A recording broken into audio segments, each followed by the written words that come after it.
Hello, everyone, and welcome back to Travel Secrets with TV's Dave Galvin. I'm TV's Dave Galvin. So you're going to have to be a little patient with the background noise. It's very hot here in Casa La Dave Galvin.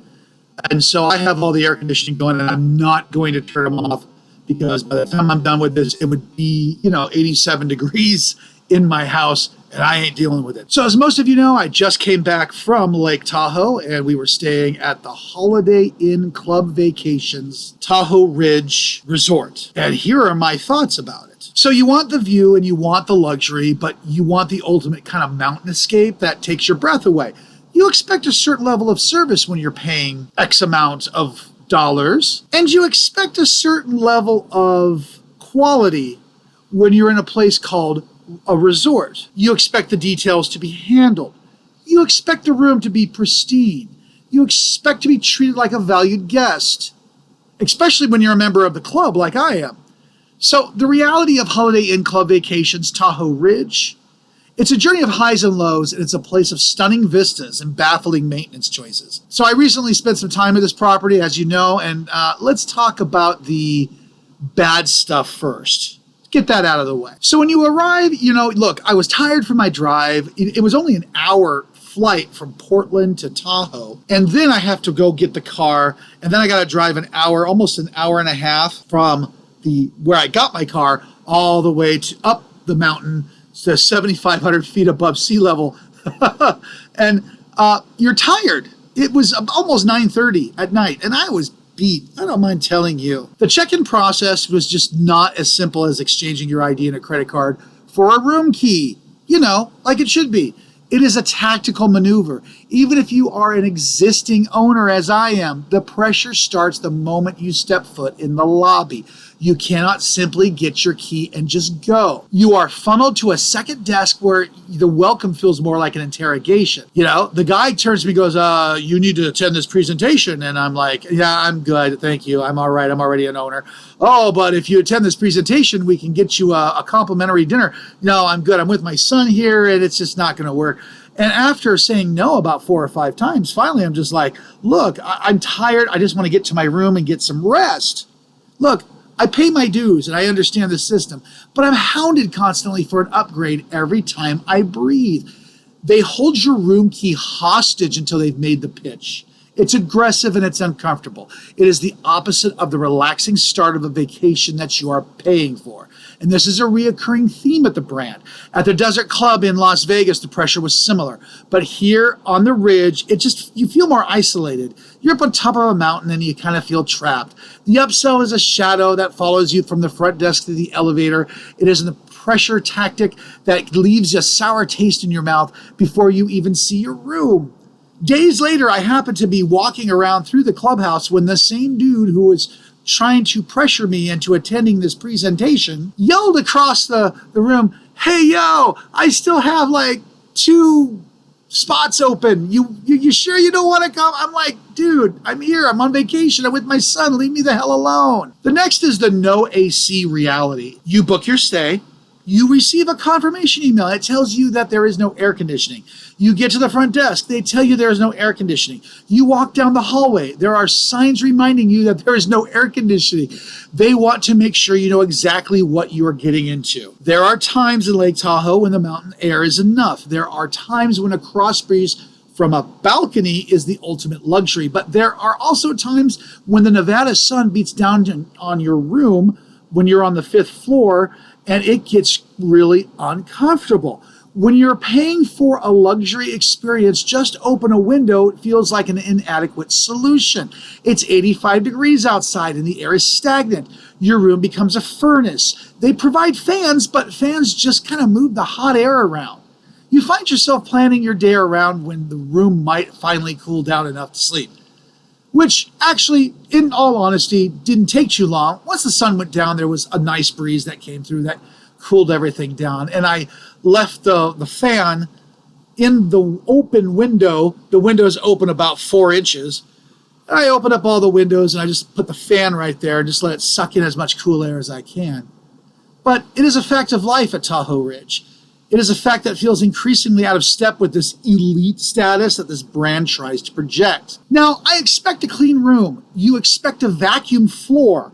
You expect a hallway that doesn't look like it has survived a decade of muddy ski boots without a single shampooing. The cleanliness at Tahoe Ridge is very disappointing. Let's talk about the carpets. The hallways in every building I visited were filthy. These are high traffic areas, I get it, but there is also a difference between lived in and neglected. The carpets in the hallways are begging for a professional shampooer. They are stained, they are worn, and they contribute to general feeling of low maintenance. Now, inside the room, the story doesn't get much better. I actually found at one point a rotten grape Skittle on the floor, a single shriveled purple candy that had been there for some time. This isn't about just missing a spot, it's about a lack of detail. If the housekeeping staff isn't seeing a Skittle on the carpet and getting rid of it, are they really cleaning high-touch services? Are they vacuuming under the furniture? The evidence suggests that they are doing the bare minimum. It reminds me of my stay in Las Vegas where I found dust thick enough to write my name on the light fixtures. It seems to be a systematic issue within the maintenance and housekeeping departments of these resorts. They have great bones, but they're letting the skin and muscle rot. So you head to the clubhouse, you see the indoor-outdoor pool, and it looks fantastic on YouTube. It really does. A way to swim regardless of mountain weather. You get a little closer, and that illusion shatters. This water was filthy, and I'm not being dramatic. There was what appeared to be a massive oil slick floating on top of the surface of the water, and I assume it's a buildup of sunscreen from the dozens of families using the pool. But the result was a shimmering, greasy film that made the water look really uninviting. So I understand we're in the mountains, and I understand that trees are going to drop pine needles, and nature happens. But someone needs to clean this pool. Someone needs to skim the surface at least once a day of all the needles and stuff that falls off the pine trees all around you. Someone needs to check that filtration system. This is a resort of this size and this price point. A filthy pool is a major strike. Now, there are other pools and hot tubs scattered throughout the property, which is a plus. However, the pools are not heated in the Tahoe Mountains, even in the summer. An unheated pool is essentially a cold plunge. Most guests end up huddled in the hot tubs because the main pools are just too cold to enjoy. One time I went to the laundry room and I see a TV mounted on the wall, and I'm thinking, okay, I'll flip the channels while my clothes dry. Picked up the remote and nothing was happening. So I checked the back as one does, and the remote had no batteries in it. Now, this is a small thing, but it is telling. It is the exact issue I encountered in Las Vegas. Why was I provided a TV remote if you aren't going to provide $1's worth of batteries and needed to make it work? It's dead amnesty. It exists in physical space, but it serves no purpose. Then there's the garbage chute. The light bulb in the garbage chute was completely out. Okay, so you walk down the hall, and to your right on the 5th floor of the terrace building was the garbage chute.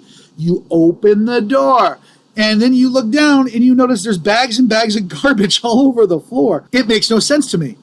Why is that? So I go to flip the light on, and the light bulbs were burned out. Now, you have this dark room, a pile of trash, and a clear signal that maintenance hasn't walked through this building in probably days. Someone who works there should have walked through, found the garbage chute, opened the door, played with the light switch, and noticed that the bulb wasn't working, and of course noticed about 800 bags of garbage on the floor. Seriously, replacing a light bulb takes just a few minutes, and leaving it for the duration of a stay tells the guests that their comfort and safety are low on the priority list. So what did work?